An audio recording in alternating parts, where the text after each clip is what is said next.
Good afternoon.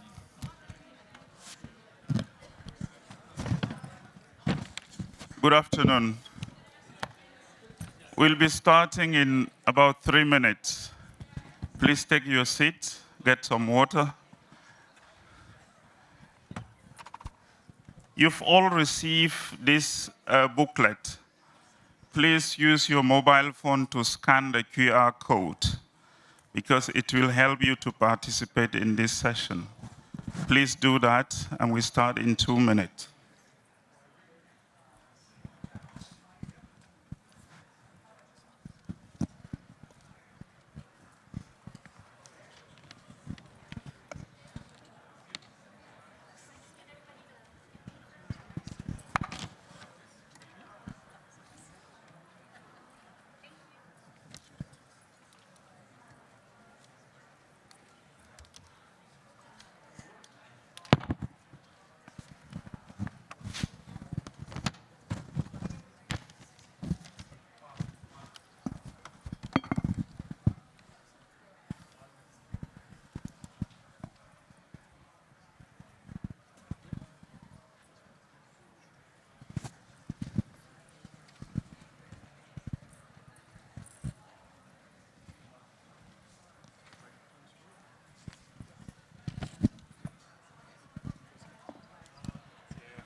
I hope there is no difficulty you scanning the QR code. You can access it. If you can, please, let's get started.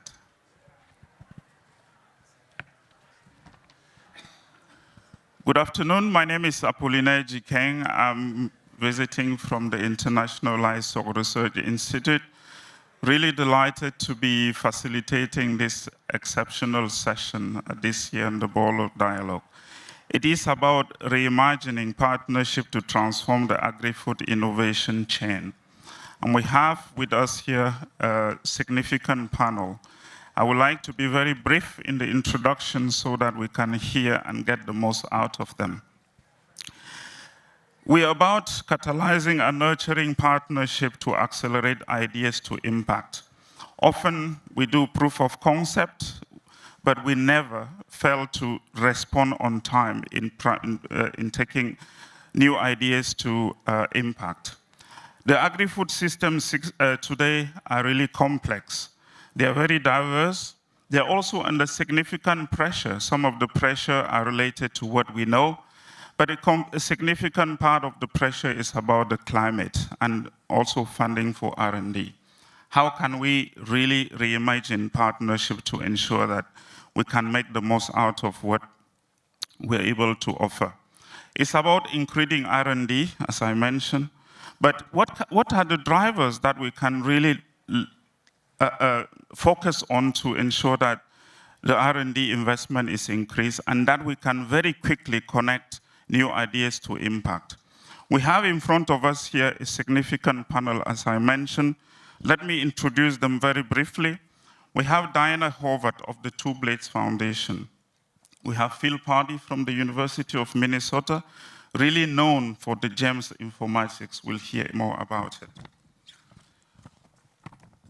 We have Ian Pudifat from PepsiCo. PepsiCo is known for the drinks, but I think he's going to tell us a bit more about what PepsiCo is known about. We have our own Juanluca Restrepo, the Director General of the Alliance for Biodiversity and SIAT. And finally, we have Ty from Bayer Crop Science. I think they will tell us a lot more about what we need to do to accelerate, connect R&D from impact, discovery to impact. To set the scene, let me hand over to Phil Pardee to really set the scene and get us through this conversation. Phil, over to you. Thanks, Apollinaire, and delighted to be here. And as Apollinaire mentioned, I thought we'd unveil some new investment data that we're about to release in a few weeks' time to sort of give us a perspective on the current structure of the agri-food R&D system worldwide.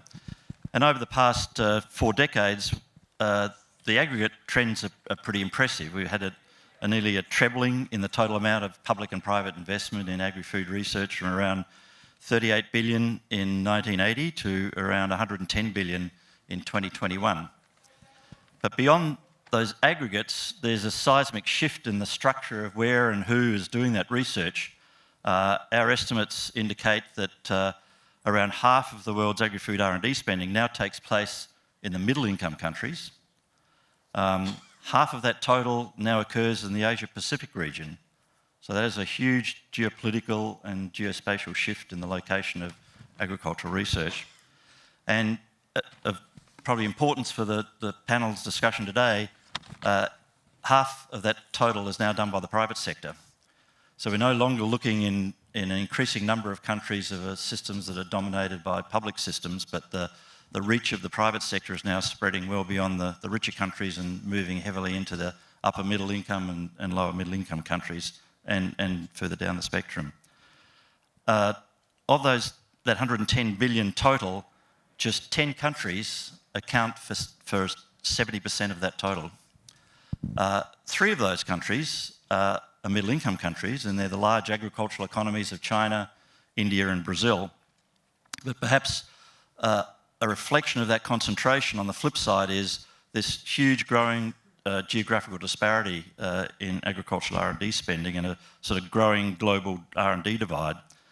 We estimate that back in 1980, the low-income countries spent collectively about $7.50 for every $100 spent by the rest of the world. Fast forward to nowish, in 2021, that low-income country total has shrunk to 98 cents for every $100 spent by the rest of the world. So that gap has grown dramatically over the last 4 decades. Of real concern in our new data, and I think again underscoring the need for the conversation today, is that there's a big slowdown, if not cutting back, in global spending in recent years. If we look at the rate of growth in the post-2015 and the pre-2015 period, we estimate that in aggregate, the rate of growth in spending worldwide has slowed by 1/3 since 2015 relative to the decades that preceded it. Very worryingly, almost half of the world's countries are now growing at a slower pace in their R&D spending than they did prior to 2015. And almost 1/3 of the world's countries, well beyond a rich country phenomena, which is what it was several decades ago, around 1/3 of the countries are actually cutting back in inflation-adjusted terms in investments in public and private food and ag R&D. So this slowdown is across the stage of development board, and as I said, is no longer just a rich country phenomenon. And this is especially worrying because we're now casting the die for what the agricultural knowledge stock's going to look like 15 to 20 years out because of the long lags between spending R&D dollars and actually having an impact on the ground, not just in farmers' fields, but along the whole sort of value chain. And so it doubles down on the need to be really thinking about strategies to deal with this new reality where we have diminished rates of growth, if not cutting back in R&D spending, and we have a substantial rise in the role of the private sector. So clearly the obvious conclusion is that we need all of us to advocate and pressure for a reverse in the current spending trends to bring about not just a substantial increase, but a sustained increase in R&D spending. But we also need to start rethinking about the relationships between the public and private sectors. And we need to, I think, innovate in the way we innovate. We're going to have to do we're going to have to do more with not particularly less in many cases, but in some cases definitely less R&D funding. And so we need to think very carefully about how we couple incentivising the financing and the conduct of R&D and the institutional reforms that are going to take place, not just the technical change, but the institutional changes that are going to be needed in the decades ahead, including private, for-profit, private non-profit and public sector agencies to speed up the development and commercialisation of agri-food innovations around the world. And I think in the previous session we heard a call for sort of intelligent reforms on regulations that can hinder private investment as well as the release and adoption of new technologies. And so I think those elements will come up in our conversation today. So hopefully that sets the scene for us. Thank you, Phil. Really like what you said in the what to do.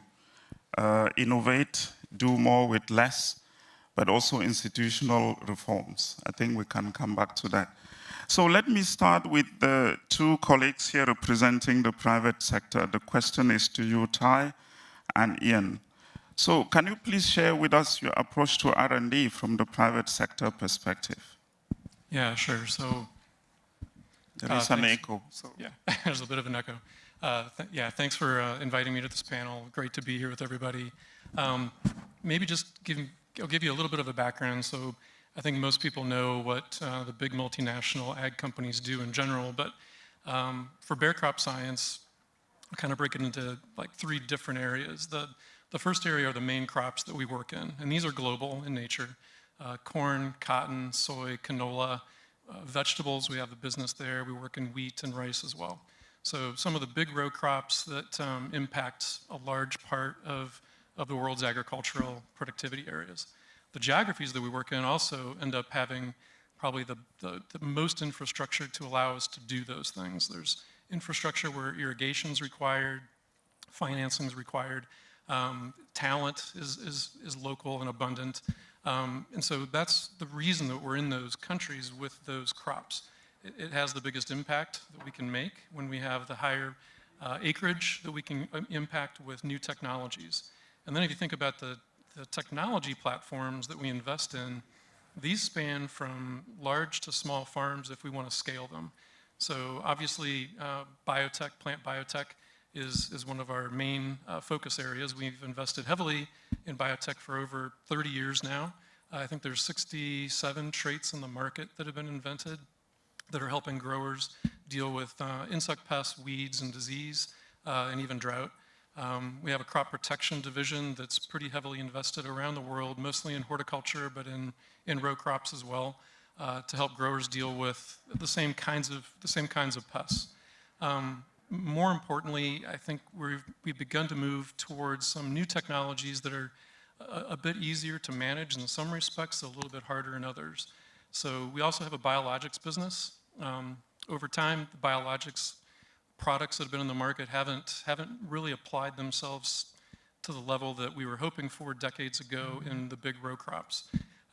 We've also taken a pretty serious look at genome editing. And so genome editing provides an entirely new pathway for us to think about the kinds of technologies that we want to invest in. Depending on the regulatory systems that occur, whether that's in China, Europe, right now the two primary the geographies that we're focused on, this could have a pronounced impact on new developments in agriculture. These should not and hopefully will not be subject to the same kinds of regulations that biotech products have in the past.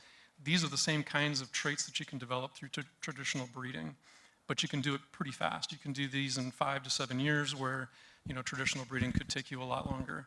Other platforms like genomics, breeding, areas that we've constantly focused on over years to try to increase genetic gains in those crops that we care about.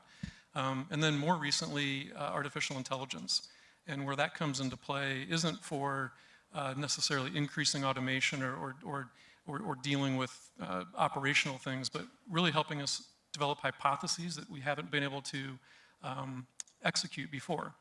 So if you think about protein design in the space of biotechnology, we've all in the industry worked on new BT proteins, but this is decades-old technology. Artificial intelligence is now allowing us to do things and test in the lab before we ever get into a plant what could actually work. And so all of these new technologies, they're scalable depending on where we want to go, and we'll talk about this concept later of dual markets, dual geographies, dual crops, but where we spend our money is in this area so that we can have the biggest impact around the world. And we do have our vision is health for all and hunger for none, and this is how we kind of view the way that we can at least help get to that realization. Thank you, Ty. You mentioned a number of technologies, but also mention only few crops. And we know that the world will cannot continue to rely only on few crops. I'll come back to you on how you could select some of the crop opportunity crops to put into your pipeline. So Ian, please, as you answer the question, you could also bring into context how you bring other crops into your commercial pipeline, as it were. Sure. Let's get this microphone in a good place. So I work for PepsiCo. I'm the R&D lead for ingredients in our foods portfolio. PepsiCo owns the world's largest food brand, just to give you some context, which just happens to be Lay's potato chips. We also own a number of other brands that go across different food domains as well. So well, I find this interesting, hopefully you do as well. One interesting snippet is that PepsiCo's portfolio contributes about 16% of all whole grain portions of food consumed in North American diets on an annual basis. It's a commitment that we have to quadruple that by 2030. How are we going to get there? We're going to use additional whole grain sources across a range of diverse ingredients. Just to answer Apollinaire's challenge, that's one of the things that we're doing, is trying to incorporate additional and more diverse ingredients into the portfolio of products that we create. Within our food system within PepsiCo, we are what I call vertically integrated. So under my responsibility, I look after our agricultural science team, and we breed our own potato varieties, something that the company has been doing since the 1940s, and we breed our own oats. We're highly dependent on corn, and we're highly dependent on oilseed crops as well. We don't do our agricultural science in isolation.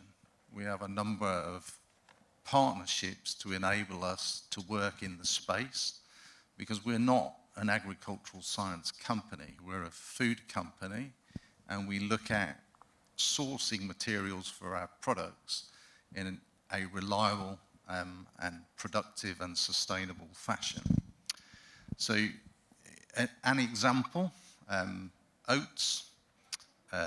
Currently, I believe about just a tad over 1% of total world grain production is an oat. About 20% of oats produced go into food, and we purchase about 30% of that fraction. So we're quite big in a very tiny space, and that's the challenge. So this is a crop that economically is challenged to grow when you put it against something like soy or corn. How do you produce enough oats to feed your oatmeal when you're making oatmeal?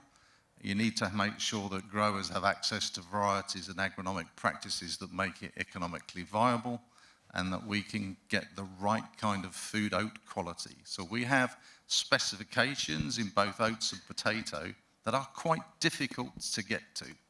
So unless we take an active role in ensuring that growers have access to the right varieties, the right agronomic practices, we don't win, and neither do they, and then we don't have products in the markets for consumers.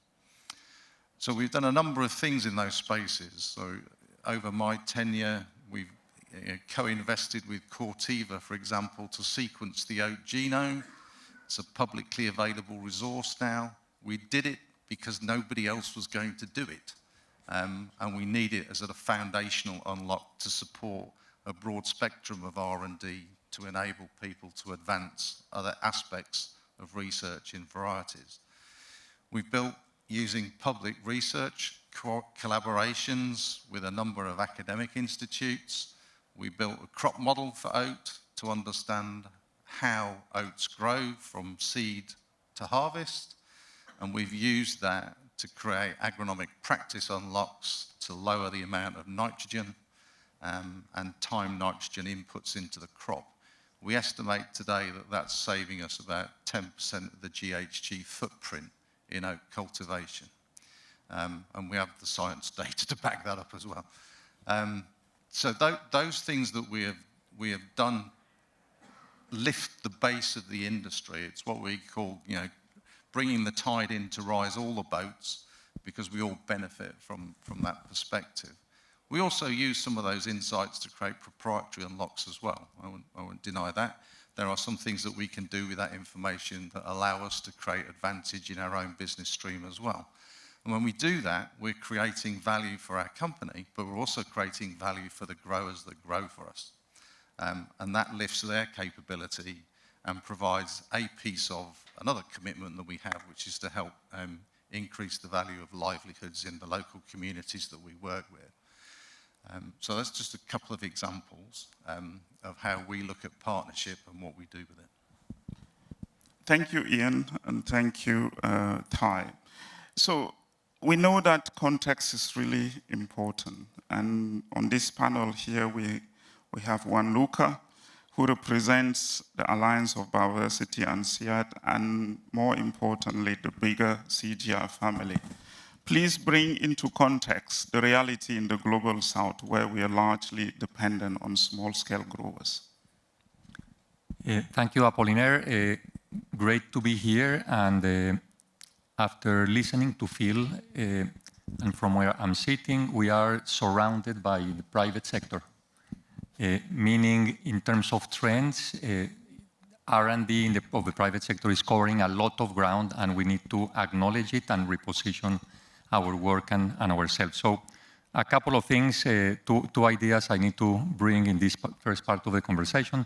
The first one is to acknowledge those shifts and see how we adapt and accommodate. And the next one is that we still need to fight and ensure that there is space for public goods, and that those public goods are well embedded in this new research and development space.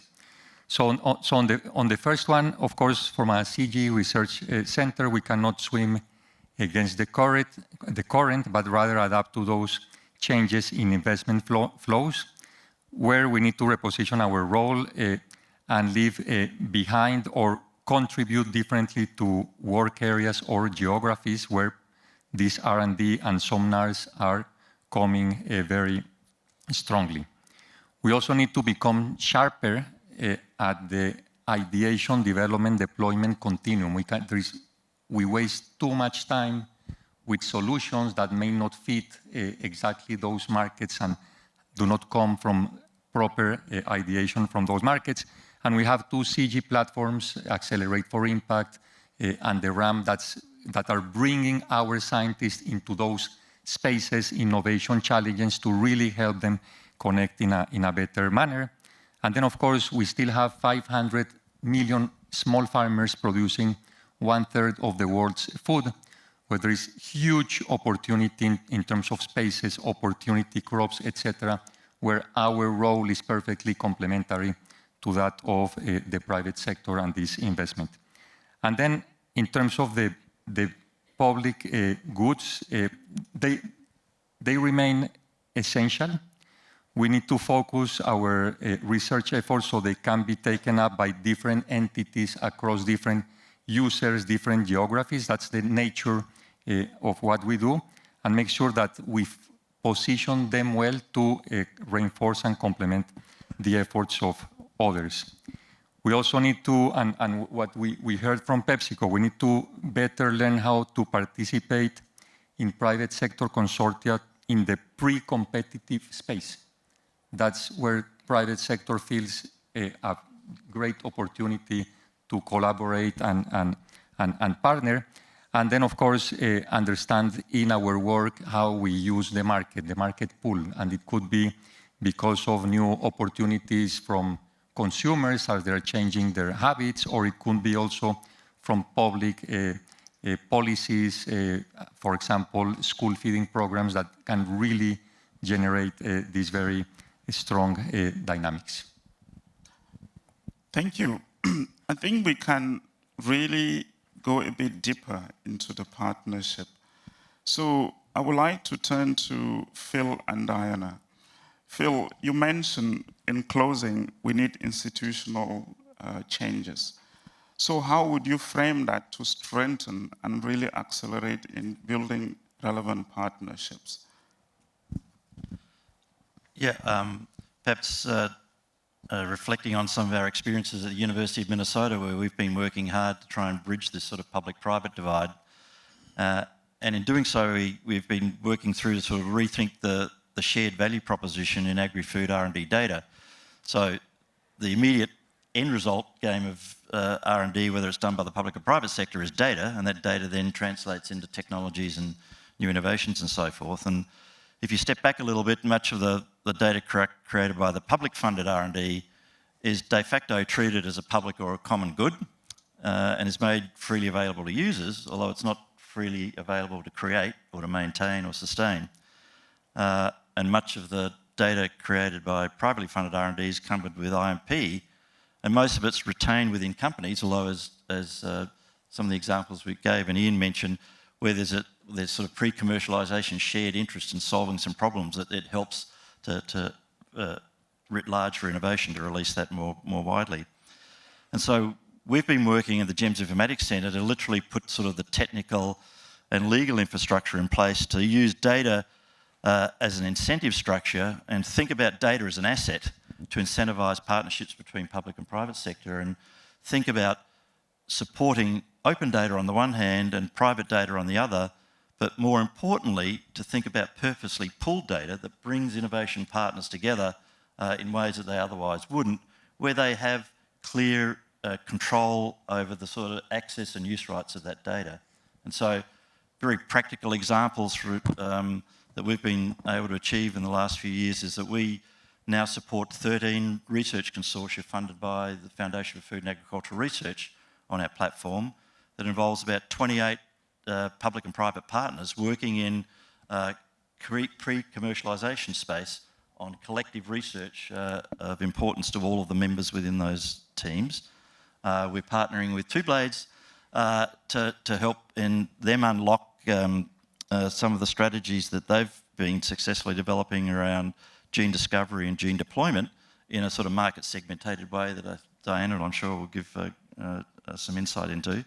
And we've been working with PepsiCo on a whole range of research that's spanning both the public and the private sector, and a host of other examples I could give. So I think there are tangible, practical ways that we can proceed to go beyond the rhetoric of public-private partnerships and think about ways to incentivise those partnerships so that it's a mutual value proposition for those engaged in them. Okay. So Diana, you lead the Two Blades and you sit in a very interesting space. You collaborate with a range of institutions, universities, the CGI and the private sector. From your perspective, what are some of the key things that we must address so that innovation around partnership can be effective? I think in the current situation in which many of us are working, that there's been a collapse of a lot of funding. And so an obvious way to think about some of these partnerships is creating funding opportunities. And I want to start out by saying that as we engage with private sector partners, the expectation might be is that they're going to step in and fund everything. Clearly, that's not how it will work. And we appreciate that, but as a nonprofit organization that works at the interface of the private and public sector, we're really looking to build a new model that allows the incentives to incur for each of our partners based on their own needs. And so the endpoint that we're really trying to establish and create win-wins is by accepting those incentives, accepting that private sector partners have a need to control intellectual property, have exclusive rights, but how can we carve out benefits where it's not competitive to them and where we can leverage those rights for more social benefit. And that's what Two Blades has set up to do, test a model to have that kind of an experiment, basically, to see can we make that work.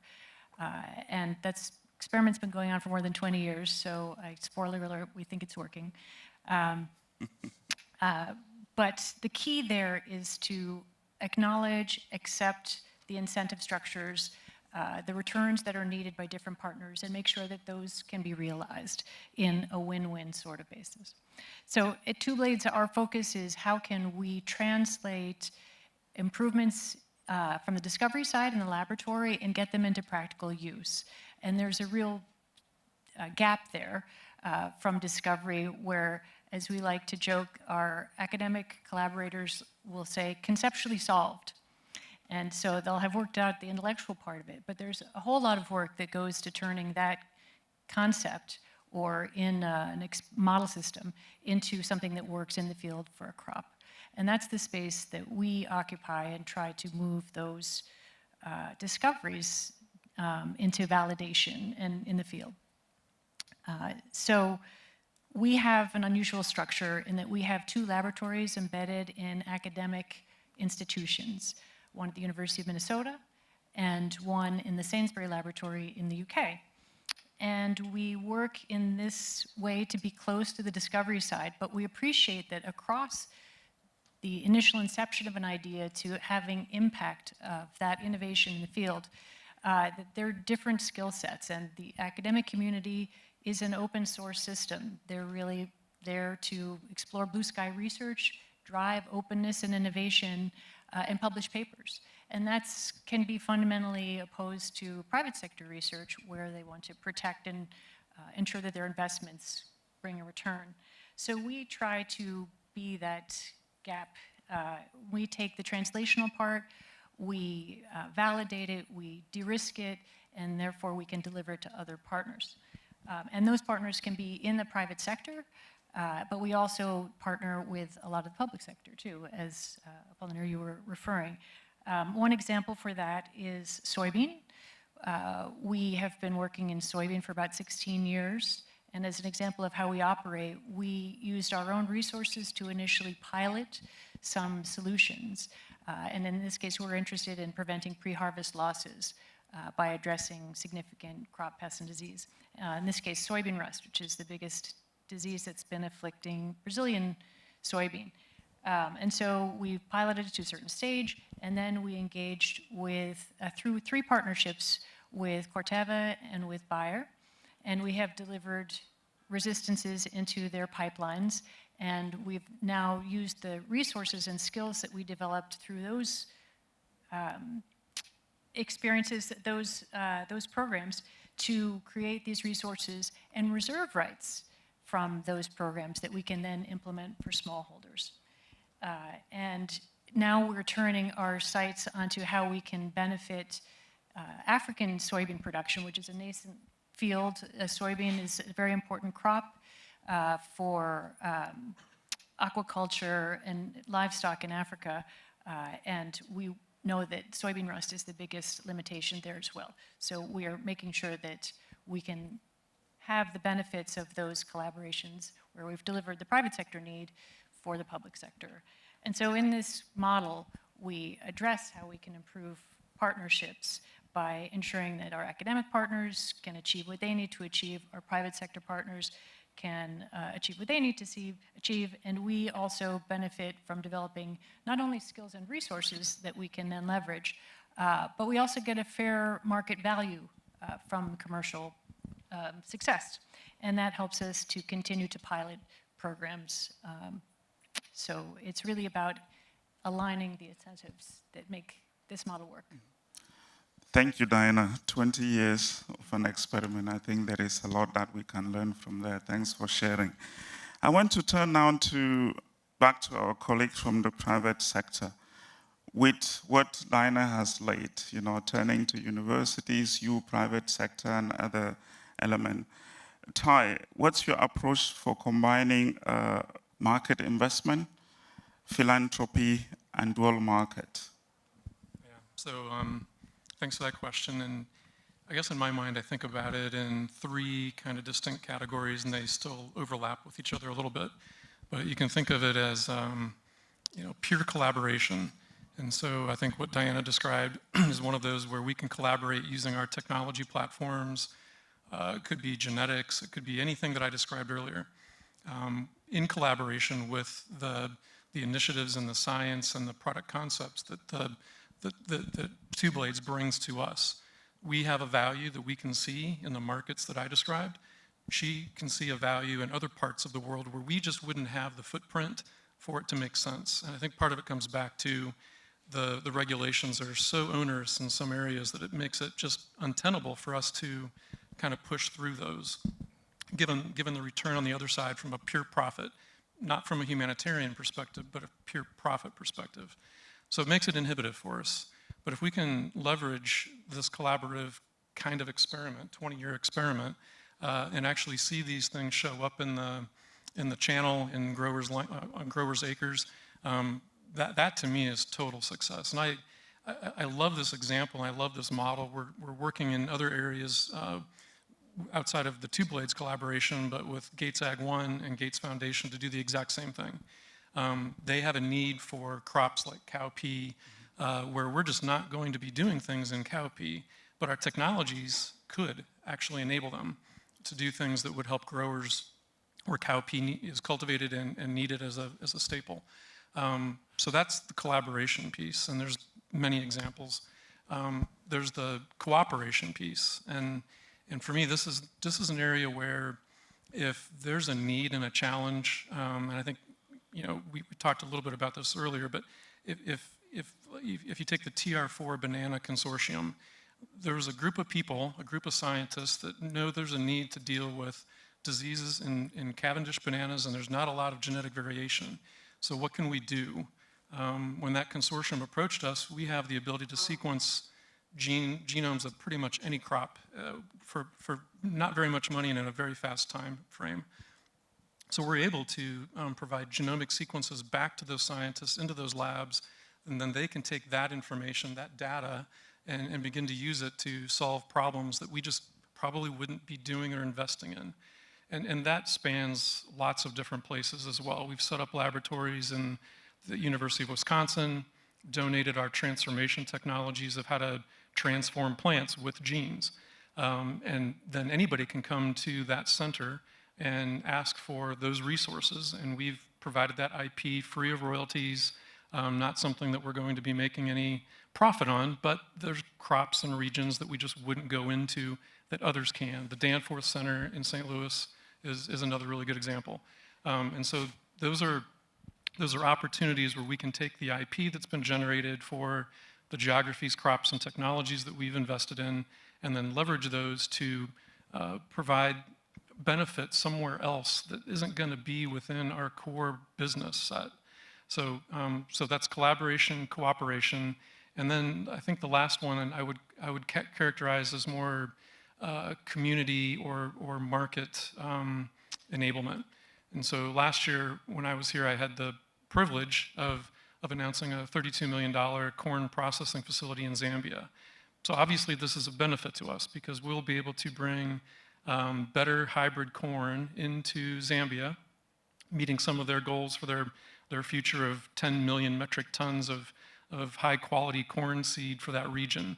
You can't do that without a certified seed program. You can't do that without advances in the genetic gains that you can make in crops like corn and soybean. So by putting a facility there, we will be able to sell seed into the market there. And that's got this knock-on effect that it's actually pretty amazing when we've seen the progress in just 1 year. So we built the facility, opened it up, hired people from the local community, trained them. They're getting education as well as being employees. But it also attracts other investment that way, right? And so we talked last year about MasterCard and John Deere and others were involved in maybe wanting to come into regions where you've been able to establish what might be good for one part of the agricultural channel and then bring in resources that make the community better. I think you said it earlier, right? The tide lifts all boats. So we've got a goal in mind. Other companies can come in and participate in that as well. So those are the kinds of the three areas that we focus on that are not necessarily core to our overall corn, cotton, soybean business, and not necessarily focused on BT, proteins, and crop protection, but we can use that knowledge base to leverage it and these kind of collaborations, cooperation, and then finding markets like Zambia where it can all come together and we can make a really big difference in communities in countries like Zambia. Okay, thank you so much, Ty. Ian, I would like you to address this similar area, but as you do that, how, as a company, do you maintain a balance between food security and creating market? Thank you. I was going to cheekily say, and I am going to say it now, could I have an easier question?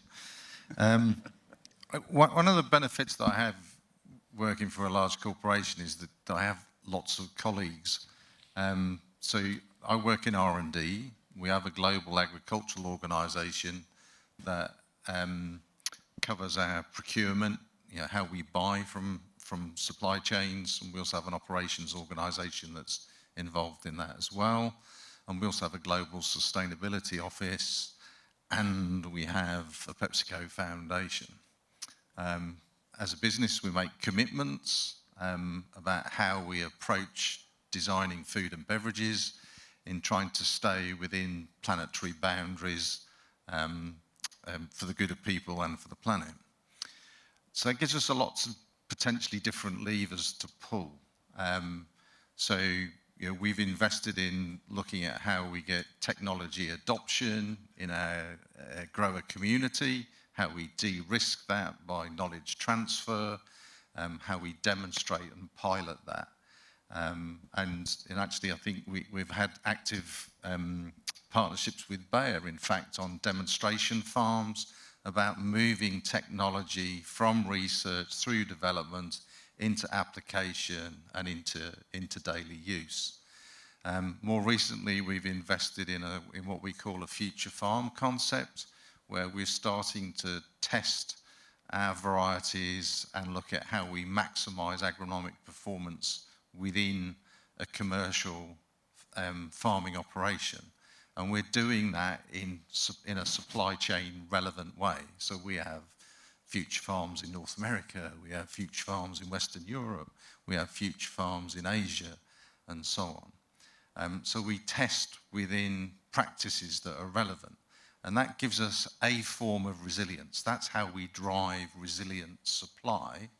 But we need resilient communities that are capable of doing that growing as well. One thing that our PepsiCo Foundation has been able to do was to partner with the CARE Foundation, looking at how in some of our markets in Asia, and in particular in India, where we are dependent on many thousands of growers to supply us, how we get involved in the communities that they're in, how we educate them about other things that are important in their lives, about how to grow fresh fruit and vegetables within their own farming operation so that they become food secure, nutritionally robust, and so on. So knowledge transfer is really key. And it's not just knowledge transfer to drive productivity and sustainability from the field, it's knowledge transfer to the grower and to a community to empower them to be an active part of supply chains. So a duality of market value. It has a community and also an economic value in terms of creating pull and value for produce. Thank you. Juan Luca, I'll turn to you. Can you highlight one, but probably not two, examples of partnerships in the CG for greater efficiency to push productivity? Sure, Apollinaire. What we're learning is that given our long-standing work, our efforts around gene banks, etc., we have in our hands very critical assets that can be leveraged through these novel ways of partnering. One project that we implement with you, with ILRI, is about identifying in the forages, gene banks, anti-methanogenic compounds that can be then delivered to support a more sustainable livestock sector. We have probably the few, if not only, gene editing platform with freedom to operate in the tropics, and we're going with private sector support for gene editing cocoa to make sure that when the people are ready to have that technology taken, we can have cocoa plants that are not uptaking cadmium from soil anymore. And this, again, is our capacities, our platform, and the private sector collaboration. There is also the good examples of in-licensing. So we just launched, and this is from last week, our first rice variety with BAS technologies for herbicide resistance. And this is first time CG does these kind of things, meaning that we are thinking out of the box. We are not so scared to discuss IP in licensing, out licensing with exclusive specific market uses, etc., to leverage our business. Little example, Ingredient from the product side. We are helping deepen cassava farming with cassava that have specific starches that are then purchased by this company. So there is a full cycle procurement and value chain approach. So across centers, there is a lot of innovation on how to link better with private sector, and not only with large, but with small. And especially in the upscaling side of things, it's super critical to partner with SMEs across countries, and SMEs are one of the ingredients of success. For example, for the PABRA network, 27 years with already 35 million households consuming beans that are not only bread, but purchased at the farm gate and then sold and brought into consumers. This is another way of partnering with private sector initiative at the SME level is also very critical. Thank you, Gianluca. We could spend the rest of the afternoon talking about the resources and the successes coming out of the CG. So we really want to position that system at the center of some of the partnerships, not only connecting to the global north, but also the global south and looking at the small-scale producers. So when we started this session, I drew your attention to the QR code, and I hope you have answered some of the questions. So that was in lieu of the audience participation, so we are now ready to reveal what the answers are. So are we ready? And our distinguished panelists will offer some comments based on the results. Hope not too many surprises.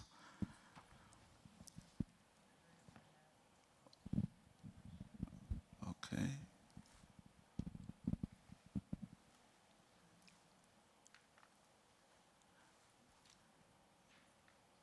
Just be patient, a few more seconds.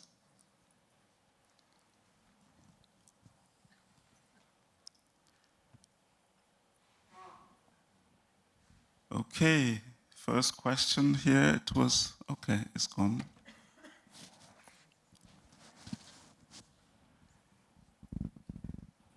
This is the first question. Okay, Phil, will you comment on this? Can you see it? How effective do you believe current agricultural R&D model are in addressing today's global challenges? I think the answers sort of probably reaffirm my own prejudices and perceptions that we've got a ways to go. I think, and particularly as I mentioned at the opening, I think the landscape has just changed fundamentally in the marketplace we're working in. And I have a sense, particularly in countries like here, which is now almost 70% private food and ag R&D, I tend to think of the food and ag sector as the rest of the biological sciences. It actually looks increasingly like the health sciences in terms of that public-private participation. And that sector over the last 3 or 4 decades has undergone a fundamental change in the way they do research in health sciences in academic environments and think very effectively about translational research to get that into markets. And I think we've got to start, as I mentioned, innovate the way we innovate, and particularly think about strategies to couple financing structures with research execution. And there are lots of good examples around that start to explore new avenues for refinancing research in a way that I think, as Diana said, aligns the incentive structures for the participants in ways that they're prepared to put money into the game because they're going to get value out of it. And some of that value is a shared value proposition in a pre-commercialisation activities. Some of it is true sort of global public goods. But I think there's a lot of essentially club goods where you can incentivise people to gain access to not just data, but analytical tools and other intellectual property that actually facilitates collaboration within that club and between clubs, which is quite different than just thinking about public goods where it's all freely available and private goods where it's all locked up for an individual. And so I think thinking about incentive structures that are coupled with financing structures linked to how we execute research and placing, as a final call, it's been mentioned a couple of times today, but probably not stressed enough, the new realities of farmers sitting in increasingly integrated value chains. So as economies develop, those farmers get increasingly linked in both downstream and upstream in those value chains. And I think Ian touched on a lot of the sort of thinking from the sort of consumer end and the demand pull, I think were the words you used, and how that reaches back down into the particular forms of technologies that farmers deploy, generates not just on-farm value, but increasingly off-farm value. So in an environment like the US, 90 cents in the food dollar in an agri-value chain is earned post-farm. And that's just as legitimate value add in an agri-food value chain as on-farm value add. And so as to the extent that consumers are having a bigger stake in the sorts of sourcing issues that they put around food production, therein lies some real market opportunities, but we have to be attuned to those to actually realise that value for people, not just on farms, but across that whole value chain. Thanks, Phil. Let's move to the second question, Wilson, please. Your views in moving innovations from concept to impact, that it can take decades. This Diana. one's for me. Yes. Frustration seems to be the leading response to the timeframes, and that is certainly true for, I'm sure, everyone in the room. I would say we need to keep our resolve to embrace the challenge that exists and to make progress, because we certainly won't make progress otherwise. But it is indeed frustrating. I'm also interested to see that it's desirable that some technologies need to take time to be developed and come to market. I would like to suggest that we also think about the cost-benefit ratio and what is the benefit to risk. So by non-adopting, or if we take a long time to de-risk some things, are we foregoing benefits? And what is the relative size of the benefit to the risk? So. Thank you. Can we please go to the next question? We're expecting is word cloud. Ty? Yeah, I'm not even sure where to start on that. Yes. The one that I had in my mind, though, that kind of summarizes all of this is just execution is the barrier, right? So there's obviously a need, there's a will, there's a passion. We have tools, we've got science, we've got technologies, all of it exists, but how do we execute on it is the hard part. And I think a lot of these are, if you could figure that out, a lot of these would fall into place. The regulations is always going to be a big one for new technologies in small markets. We've got to get a better system of allowing data to flow between similar markets and similar agro-ecosystems. A couple things that we're doing now, we've launched, it's actually been around a while on a couple different names, called FarmRise. So this is a digital tool that allows growers to access information freely. We've launched it in India. It's now coming online in Africa as well. And so it's like it's an advisor, and it links in markets, it links in technologies, it links in, if you can't identify this pest, it would help you identify that pest. The other one that is probably a little bit more broad sweeping is better life farming. So it's a I guess, a consortium of sorts now. It doesn't have that many participants, but the ones that are really big are important. It is linking finance to thinking about resiliency of communities where we operate. So if you think about generational and gender resiliency, to make sure that growers over generations and across genders will always be there, that should attract and de-risk some of the financial constraints. So versus having a smallholder focused on his small part of his ecosystem, now you can start to link it to community. And so those are some of the things we're trying to do, but I can't disagree with any of these. These are all things that limit innovation, but if we could figure out how to execute better and more holistically, I think we'd make progress faster. Thank you, Ty. Let's move to the next one, which is private sector participation in partnerships. Ian, you want to tackle that one? Sure. I'm going to make a build on the last one as well before I get into this. I think one of my observations is that if you can make change easy, change happens. And the biggest trick is making change easy. And that's about, I think in agriculture, it's about sharing the journey of de-risking change across the value chain. And I was hoping that this might sort of talk to that a little bit, and it does, I think, with the responses talking about leveraging resources and skill sets. But it's leveraging those resources and skill sets for a purpose. And I challenge myself, I challenge my team when we get involved in partnerships to be really clear about what it is that we're trying to do and why that is important to every member of the partnership that you're involved in. Because if you haven't got the psychology of why you're all working together right, you'll fail. And that, I think, is a really important lesson which I wished I'd learnt many decades ago. Thank you so much. Let's do the last one. Luca, you take that one. Okay, so let me take it bottom up. I think supporting smallholder farming is kind of, okay, it's easy to click. You always are good with that kind of answer. Maybe on the USAID funding, just to say that, of course, new ways of public-private partnering can help fill the gap. The issue is that there is part of the gap that has been related with this true public good side of things, the pre-breeding, the gene banking, all of these assets that are there for the sake of all, where that funding is very difficult to replace. And we are struggling, we are having issues, and it's not something that public-private partnerships are going to be solving.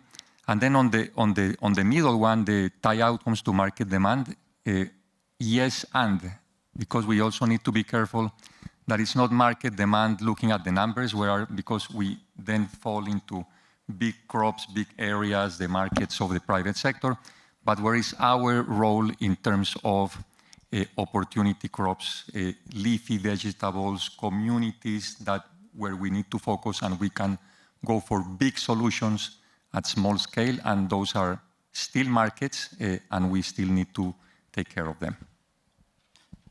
Thank you, Luca. Let me take this opportunity to say thank you to all the panelists. A lot has been said. We also want to thank the audience for sharing so generously and giving us answer to these questions. Given the two-blade strategic positioning, I think Diana is well placed to offer closing remarks from this session here. And once again, thank you for organizing this and sharing your 20 years experience from setting a partnership to ensure that we go from innovation to impact very quickly. Thank you. And I want to especially thank Phil and GEMS for co-hosting this session. So I think we can define the problem that we're all here thinking about is how do we create functional food systems in the face of climate change, the long time frames to bring innovation. we all understand it's incredibly complex. And we all understand that we need innovation to address these changes, and we need partnerships. But the question that this panel has spoken to, I think with a lot of good examples, is how can we reimagine those partnerships to really deliver on the goal of delivering impact from innovation.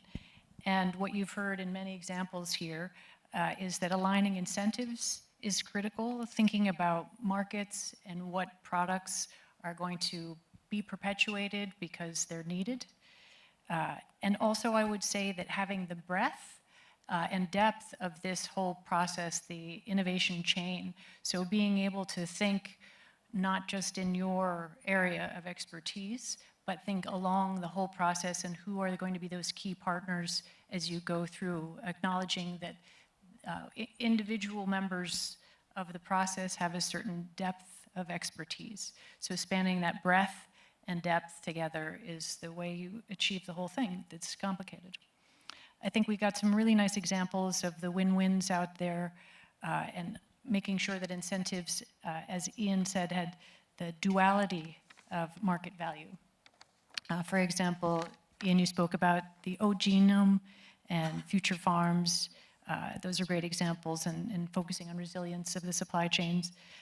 Phil, you talked about access with public and private data and how you partition that access to serve both needs.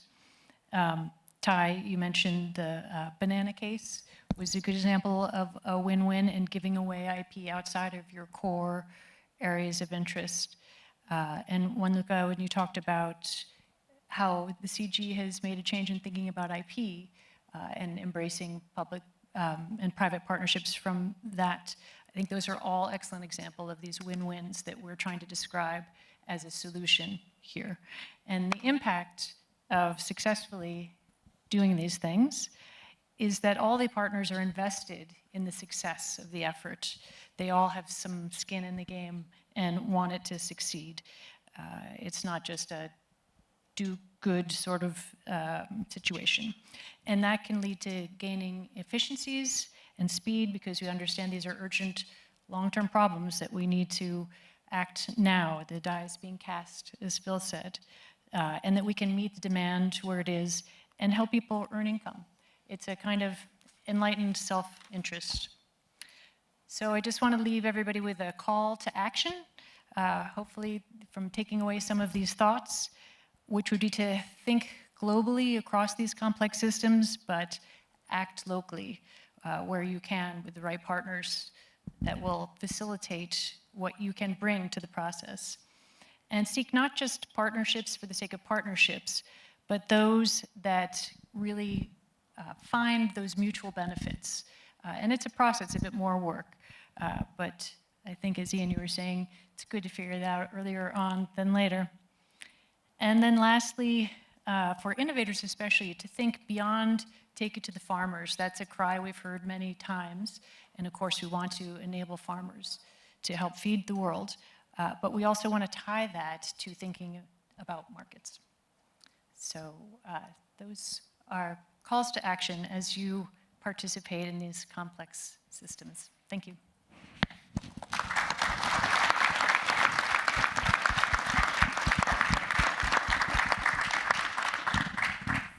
Thank you, audience, for sticking there. So thanks a lot.